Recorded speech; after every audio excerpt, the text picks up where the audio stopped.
Friends, நீங்கள் தக்காளி சாதம் செய்கிற மாதிரி இருந்தால் இந்த மாதிரி மட்டும் ஒரு தடவை செஞ்சு பாருங்கள். அந்த அளவுக்கு இதோட வாசனையும் டேஸ்ட்டும் சூப்பராக இருக்கும். நல்லா சுமைக்கிங் புகையோட நல்லா தந்தூரி சிக்கனே போட்டு போவோம். அந்த அளவுக்கு வாசனை அந்த அளவுக்கு நல்லா சூப்பராக இருக்கும். சாதம் பார்த்தீங்கன்னா அங்கே பாருங்கள், ஒன்றோட ஒன்று ஒட்டாமல் எந்த அளவுக்கு நல்லா உதிரி உதிரியாக இருக்குது பார்த்தீங்களா?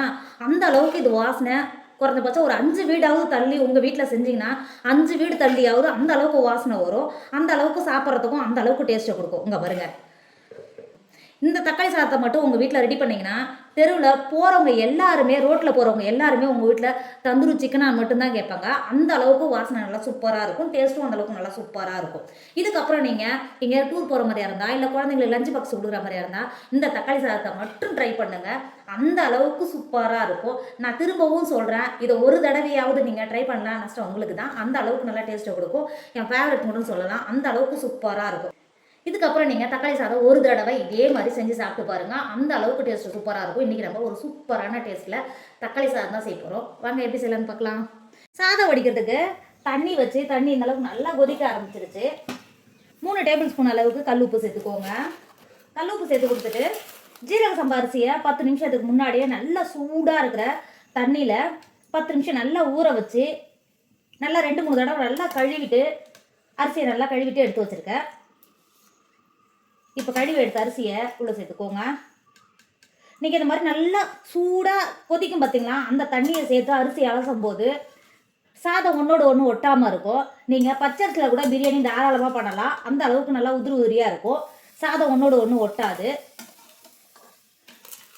இப்போ அரிசியை சேர்த்துட்டு நல்லா கிண்டி கொடுத்துக்கோங்க. கிண்டி கொடுத்துட்டு சாதம் 70லேருந்து 75% மட்டும் வெந்தால் மட்டும் போதும். ரொம்ப நேரம் வேகணும்னு அவசியம் கிடையாது. மூடி போட்டு மூடி வேக விடுங்க. நீங்கள் 75% வெந்தால் மட்டும்தான் சாதம் நல்லா உதிரி உதிரியாக இருக்கும். சாப்பிட்றதுக்கு அந்த அளவுக்கு டேஸ்ட்டை கொடுக்கும். அதனால தான் சொல்கிறேன். இப்போ 3/4 பாகம் வேக விடுங்க. இப்போ பாருங்கள், சாதம் எந்த அளவுக்கு நல்லா 3/4 பாகம் நல்லா வெந்து வந்திருக்கு பார்த்தீங்களா? அங்கே பாருங்கள், இந்த அளவுக்கு தான் வெந்திருக்கணும். இதுக்கப்புறமும் வெந்தால் நம்ம தக்காளி சாதம் தம்பு போடும் போது குழந்த மாதிரி இருக்கும். அங்கே பாருங்கள், இந்த மாதிரி இருந்தால் மட்டும்தான் சாதம் நமக்கு படித்து கலர்றதுக்கு கரெக்டாக இருக்கும். நீங்கள் தக்காளி சாதத்துக்கு மட்டும் கிடையாது, நீங்கள் எப்பயுமே லெமன் சாதம், புளி சாதம், தேங்காய் சாதம், வெங்காய சாதம் இது மாதிரிலாம் செய்யும்போது சாதம் இந்த அளவுக்கு தான் இருக்கணும். இங்கே பார்த்தீங்களா? இங்கே பாருங்கள், நீங்கள் கையில் எடுத்து இந்த மாதிரி பண்ணி பார்த்தீங்கன்னா 3/4 பாகம் மட்டும்தான் வெந்திருக்கணும். இந்த அளவுக்கு வெந்தாவே கரெக்டான அளவு. இப்போ சாதத்தை இறக்கி வடிகட்டி மாற்றி வச்சுக்கோங்க. சாதம் பண்ணுறதுக்கு அடுப்பில் ஒரு பாத்திரம் வச்சுக்கோங்க. 2 குழிக்கரண்டி அளவுக்கு எண்ணெய் சேர்த்துக்கோங்க. கொஞ்சம் எக்ஸ்ட்ராவே எண்ணெய் சேர்த்துக்கோங்க. எண்ணெய் சேர்த்து எண்ணெய் நல்லா சூடாயிடுச்சு. ஒரு கைப்பிடி அளவுக்கு கடலைப்பருப்பு சேர்த்துக்கோங்க. ஒரு கைப்பிடி அளவுக்கு உளுத்தம்பருப்பு சேர்த்துக்கோங்க. இது மாதிரி கடலைப்பருப்பும் உளுத்தம்பருப்பும் சேர்த்து சாதம் பண்ணும்போது இது இடையில சாதத்தோட கடிச்சு சாப்பிடும்போது அதோட வாசனையும் அந்தளவுக்கு சூப்பராக இருக்கும். டேஸ்ட்டும் அந்தளவுக்கு நல்லா சூப்பராக இருக்கும். சேர்த்து கொடுத்துக்கோங்க. கடலைப்பருப்பு உளுத்தம்பருப்பையும் சேர்த்துட்டு லைட்டாக இந்த மாதிரி நல்லா கிண்டி கொடுத்து அடுப்பை லோ ஃப்ளேமில் வச்சு கடலைப்பருப்பும் உளுத்தம்பருப்பும் நல்லா செவந்து பொன்னிறமாக நல்லா வருந்து வரும். லைட்டாக கலர் மாதிரி வரும். அது வரையில இந்த மாதிரி கிண்டி கொடுத்துக்கிட்டே இருங்க. அப்போ தான் நல்லா வருந்து வரும். இங்கே பாருங்கள், இந்த மாதிரி நல்லா கிண்டி கொடுத்துக்கோங்க. கிண்டி கொடுத்து 10 நிமிஷத்துக்கு கடலைப்பருப்பை வாசனை வர வரைக்கும் வறுத்துக்கோங்க. அடுப்பை லோ ஃப்ளேமில் வச்சுக்கோங்க. இப்போ பாருங்கள், நம்ம சேர்த்த கடலைப்பருப்பும் உளுத்தம்பருப்பும் எந்த அளவுக்கு நல்ல கலர் மாதிரி நல்லா வருந்து வந்திருக்கு பார்த்தீங்களா?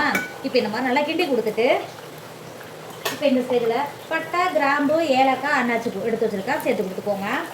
சேர்த்து கொடுத்துட்டு அது கூடவே 2 டேபிள் ஸ்பூன் அளவுக்கு பெருஞ்சீரகம் சேர்த்துக்கோங்க. பெருஞ்சீரகம் சேர்க்கும்போது இதோட வாசனை அந்த அளவுக்கு நல்லா சூப்பராக இருக்கும். சேர்த்து கொடுத்துக்கோங்க. இப்போ பாருங்கள், பட்டை, கிராம்பு, நம்ம சேர்த்து பெருஞ்சீரகம் எல்லாம் சேர்ந்து நல்லாவே பொரிஞ்சு வந்துடுச்சு. 3 பெரிய சைஸ் வெங்காயத்தை இந்த மாதிரி பொடியாக கட் பண்ணி வச்சுருக்கேன். கட் பண்ண வெங்காயத்தை உள்ளே சேர்த்துக்கோங்க. வெங்காயத்தை சேர்த்துட்டு வெங்காயம் வதங்கிறதுக்கு ஒரு டேபிள் ஸ்பூன் உப்பு சேர்த்துக்கோங்க. உப்பு சேர்த்துட்டு கிண்டி கொடுத்து வெங்காயத்தை வதக்கிக்கோங்க. ஒரு 10 நிமிஷத்துக்கு வதக்கிக்கோங்க. இப்போ பாருங்கள், 10 நிமிஷம் வெங்காயம் நல்லாவே வதங்கி வந்துருக்கு.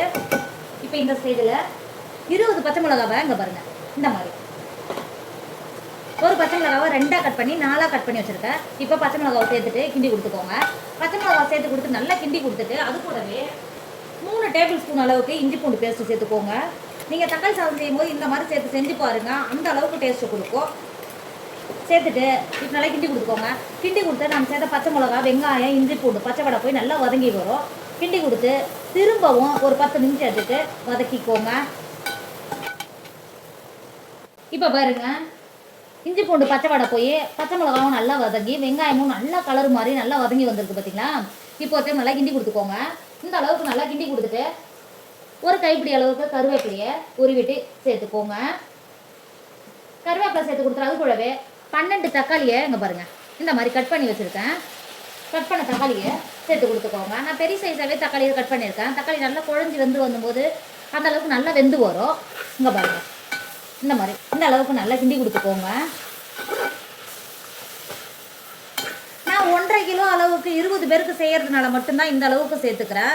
இதுவே நீங்கள் 2 பேருக்கு 3 பேருக்கு சேர்க்குற மாதிரியே இருந்தால் அதுக்கு அனுசரித்து சேர்த்தா மட்டும் போதும். இங்கே பாருங்கள், இந்த மாதிரி நல்லா கிண்டி கொடுத்துட்டு மூடி போட்டு இடையில தக்காளியை நல்லா கிண்டி கொடுத்துக்கோங்க. மூடி போட்டு வேக வச்சாதான் தக்காளி நல்லா குழஞ்சி வெந்து வரும். அதனால தான் சொல்கிறேன், மூடி போட்டு வேக விடுங்க. இடையில திறந்து மறக்காமல் நல்லா கிண்டி கொடுத்து வேக விடுங்க. அப்போ தான் தக்காளி நல்லா குழஞ்சி வெந்து வரும். வேக விடுங்க. இப்போ பாருங்க, தக்காளி எந்த அளவுக்கு நல்லா குழஞ்சி வெந்து வந்திருக்கு பார்த்தீங்களா. இங்கே பாருங்க, இந்த மாதிரி உங்களுக்கு நல்லா குழஞ்சி வெந்து வரும்போது நல்லா வாசனை வரும். இங்கே பாருங்க, எந்த அளவுக்கு நல்லா வெந்து வந்திருக்கு பார்த்தீங்களா. இப்போ டைம் நல்லா கிண்டி கொடுத்துக்கோங்க. கிண்டி கொடுத்துட்டு இப்போ மசாலா சேர்த்துக்கோங்க. 1 டேபிள் ஸ்பூன் அளவுக்கு கரம் மசாலா சேர்த்துக்கோங்க. 2 டேபிள் ஸ்பூன் அளவுக்கு மிளகுத்தூள் சேர்த்துக்கோங்க. இதோட வாசனை அந்த அளவுக்கு சூப்பராக இருக்கும். உடம்புக்கும் ரொம்ப ரொம்ப நல்லது.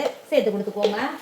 சேர்த்து கொடுத்துட்டு அது கூடவே காஷ்மீர் மிளகாத்தூள் 2 டேபிள் ஸ்பூன் அளவுக்கு சேர்த்துக்கோங்க. இது காரம் இருக்காது, ஆனால் அந்த அளவுக்கு நல்லா கலரை கொடுக்கும். சேர்த்து கொடுத்துக்கோங்க. மசாலாலாம் சேர்த்து கொடுத்துட்டு நல்லா கிண்டி கொடுத்துக்கோங்க.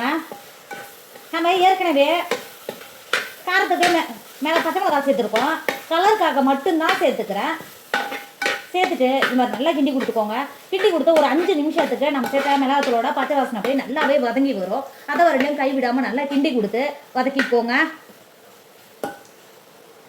இப்போ பாருங்கள், நம்ம மசாலாவோட பச்சை வாசனை போய் நல்லாவே வதங்கி வந்திருக்கு. இப்போ ஒரு டைம் நல்லா கிண்டி கொடுத்துக்கோங்க. இந்த அளவுக்கு நல்லா கிண்டி கொடுத்துட்டு லாஸ்ட்டாக ஒரு கைப்பிடி அளவுக்கு மல்லி இலையை இந்த மாதிரி நல்லா கழுவிட்டு பொடியை கட் பண்ணி வச்சுருக்கேன். கட் பண்ண மல்லி இலையை உள்ள சேர்த்துக்கோங்க. மல்லித்தழையை சேர்த்துட்டு நல்லா கிண்டி கொடுத்துக்கோங்க. இந்த அளவுக்கு நல்லா கிண்டி கொடுத்துட்டு நம்ம ஏற்கனவே படித்து எடுத்து வச்சுருக்கிற சாதத்தை உள்ளே சேர்த்து கொடுத்துக்கோங்க. அங்கே பாருங்கள், எந்த அளவுக்கு நல்லா உதிரியாக இருக்குது பார்த்தீங்களா. அங்கே பாருங்கள்,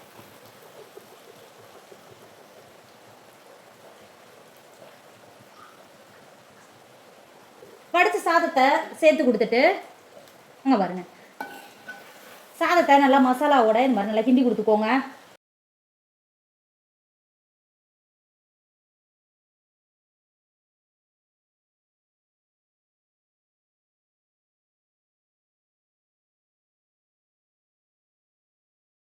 இப்போ பாருங்க, இந்த அளவுக்கு நல்லா சாதத்தை